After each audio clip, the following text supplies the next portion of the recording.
అందరికీ నమస్కారం. గత నెల రోజులుగా జరుగుతున్నటువంటి ఉత్కంఠకి ఆంధ్రప్రదేశ్ వ్యాప్తంగానే కాదు, రెండు తెలుగు రాష్ట్రాలు ఎదురు చూస్తున్న రెండు జెడ్పీటీసీ స్థానాల ఫలితాల కోసం ఏదైతే అనగా రెండు తెలుగు రాష్ట్రాలు ఎదురు చూస్తున్నాయో ఆ రెండు అయితే ఈరోజు రావడం జరిగింది. రెండు కూటమి అభ్యర్థులు, అందున తెలుగుదేశం పార్టీ అభ్యర్థులు ఇద్దరు విజయం సాధించడం అయితే జరిగింది.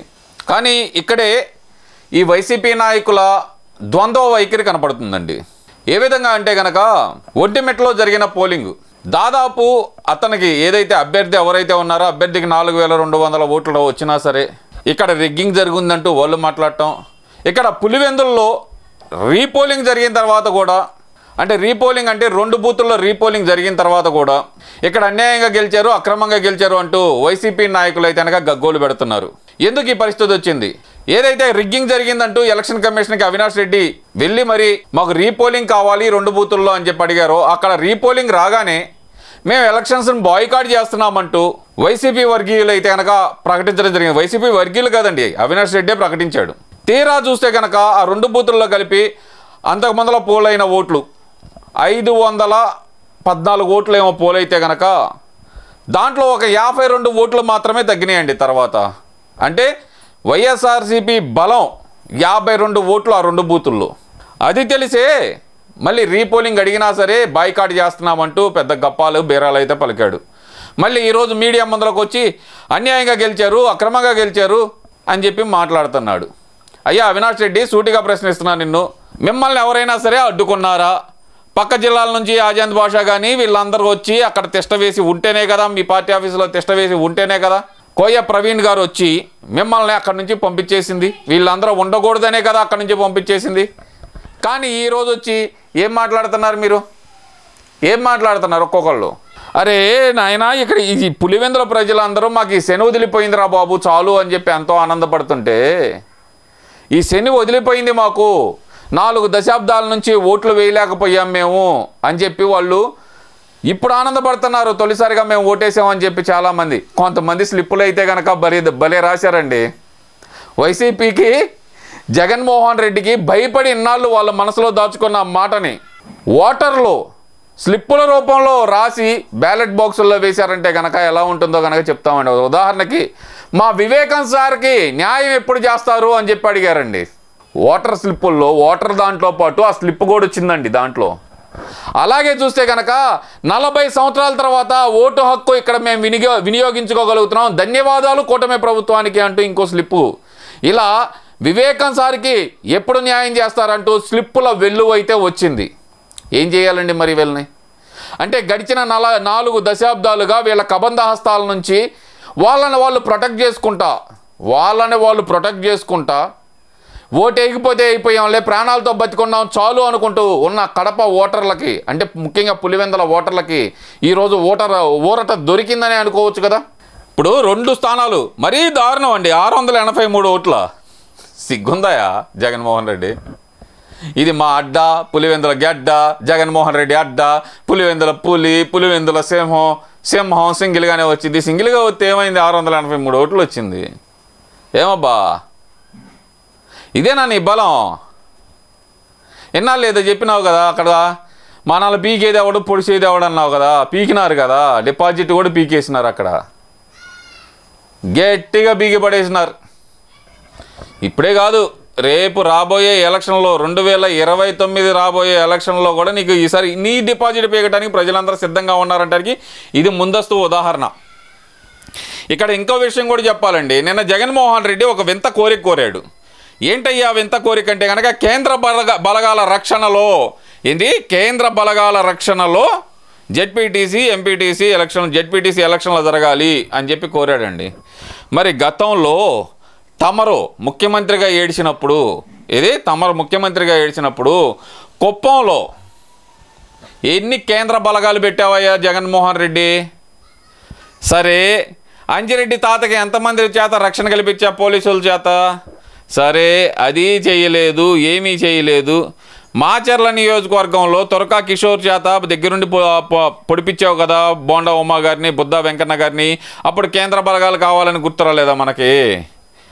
మహిళల నామినేషన్ వేయడానికి వెళ్తుంటే వాళ్ళని అన్యాయంగా అడ్డుకొని అక్రమంగా వాళ్ళ జాకెట్లో ఉన్న నామినేషన్ పత్రాలు చింపేసిన నువ్వు ఆ రోజు నీకు గుర్తుకు రాలేదా? సరే ఇవన్నీ ఒక ఎత్తండి. సడన్గా ఊడిపడ్డాడండి మా పేరుని నాని.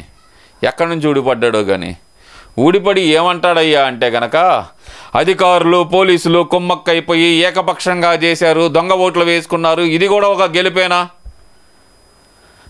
అరే నాయన, అసలుకి ఎలక్షన్లే బాయ్కాట్ చేసిన చంద్రబాబు నాయుడు గారు 2021లో జరిగిన జెడ్పీటీసీ ఎంపీటీసీ ఎలక్షన్లనే బాయ్కాట్ చేశారు. మున్సిపల్ ఎలక్షన్లు కూడా బాయ్కాట్ చేశారు.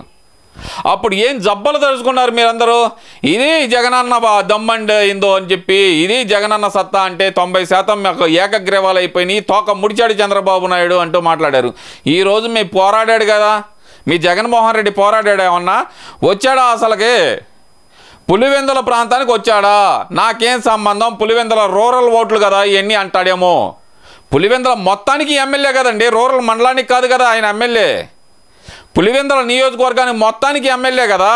ఒక ఎమ్మెల్యే స్థాయిలో ఆయన అక్కడుండి రాజకీయం నడపాలి కదా. కానీ ఇక్కడ బలిపశువుని చేసింది అవినాష్ రెడ్డినండి. ఏ విధంగా అంటే కనుక అవినాష్ రెడ్డి కూడా త్వరలో అరెస్ట్ కాబోతున్నాడు. ఇక ఎలాగైనా సరే అవినాష్ రెడ్డిని పులివెందుల కడప రాజకీయాల నుంచి తప్పించడం ఎలా అని ఆలోచిస్తే కనుక ఇది ఒకటి మార్గంగానే వచ్చింది. ఏంటయ్యా అది అంటే కనుక పులివెందుల జెడ్పీటీసీ ఎలక్షన్లలో కీలక పాత్ర అనేది అవినాష్ రెడ్డికి అప్పచెప్తే కనుక ఎలాగూ అక్కడ మనకు ఓట్లు పడేది లేదు, సచ్చేది లేదు. బ్లేమ్ అంతా అవినాష్ రెడ్డి మీద నెట్టేసి పులివెందుల నుంచి కాదు కడప నుంచి కూడా తరిమేద్దాం అవినాష్ రెడ్డిని, అసలుకే ఎప్పటి నుంచో నాకు కొంత కక్ష అని చెప్పి ఆలోచించి అవినాష్ రెడ్డిని తప్పించడానికి ఇదంతా వేసిన ప్లాన్ అండి జగన్మోహన్ రెడ్డి. ఈ మొత్తం ప్లాన్లో బలి పశువుగా మారింది ఎవరైనా ఉందంటే కనుక అవినాష్ రెడ్డి. అతి త్వరలోనే అవినాష్ రెడ్డి అరెస్ట్ జరగబోతుంది.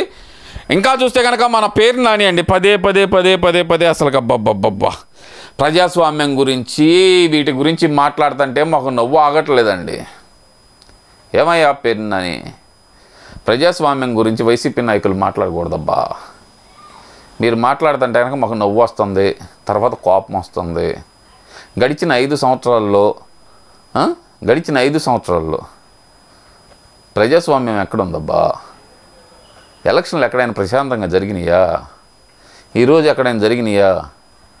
చెదురుమదురు సంఘటనలు తప్పితే కనుక ఎలక్షన్లన్నీ ఇప్పుడు ప్రశాంతంగానే జరుగుతున్నాయి కదా. ఏం పీకి పొడవటానికి వస్తారు మీరు అందరూ? ఇంకా అంటున్నారు ఇప్పుడే అయిపోలేదు, ఇప్పుడే మొదలైందంట. ఏందయ్యా మొదలైంది? నిజంగానే మొదలైంది జగన్మోహన్ రెడ్డి పతనం పులివెందుల్లో 2029లో పతనానికి నాందే ఈ జెడ్పీటీసీ ఎలక్షన్లో. ఇంతకంటే గట్టిగా కొడతాం. 2017లో ఏమైందో చూశారు కదా, 24,000 ఓట్లతో గెలిచాడు చంద్రబాబు నాయుడు. మళ్ళీ తర్వాత 34,000 ఓట్లతోటి మేము గెలిచాము అని చెప్పి సంకలు గుద్దుకున్న జగన్మోహన్ రెడ్డి మరి 2024 వచ్చేతలకి 11 సీట్లకు పడిపోయాడు అక్కడ. మరి ఏం చెప్పాలి? 96,000 ఉన్న మెజార్టీని తీసుకొచ్చి 61,000కు పడిపోయింది పులివెందుల్లోని మెజార్టీ. ఎందుకు పడిపోయింది అంటే నీ గురించి ప్రజలకు మెల్లిమెల్లిగా విశ్వాసం నీ మీద ఉన్న నిజాలన్నీ తెలిసి ఈరోజు పులివెందుల జెడ్పీటీసీని టీడీపీ పార్టీకి పట్టాభిషేకం చేశారు పులివెందుల ప్రజలే. ఇవన్నీ నీకు తెలుసు కాబట్టే అవినాష్ రెడ్డిని బలిపశువుని చేయడానికి నువ్వు పావులాగా వాడుకున్నావు. ఇది మాత్రం సత్యం. అవినాష్ రెడ్డి బలిపశువు అవుతున్నాడు. ఎందుకైనా మంచిది అవినాష్ రెడ్డి గారు, మీరు బాత్రూమ్కి వెళ్ళేటప్పుడు నలుగురికి చెప్పాలండి, నలుగురిని కాపలా పెట్టుకొని వెళ్ళండి. ఇది మా హృదయపూర్వక విజ్ఞప్తి మీకు. పొరపాటున బాత్రూమ్ బయట ఎవరు కాపలా లేనప్పుడు మాత్రం మీరు దయచేసి బాత్రూమ్ సైడ్ వెళ్ళొద్దని చెప్పి మేము కోరుకుంటున్నాం. మరి ఉంటాం మరి.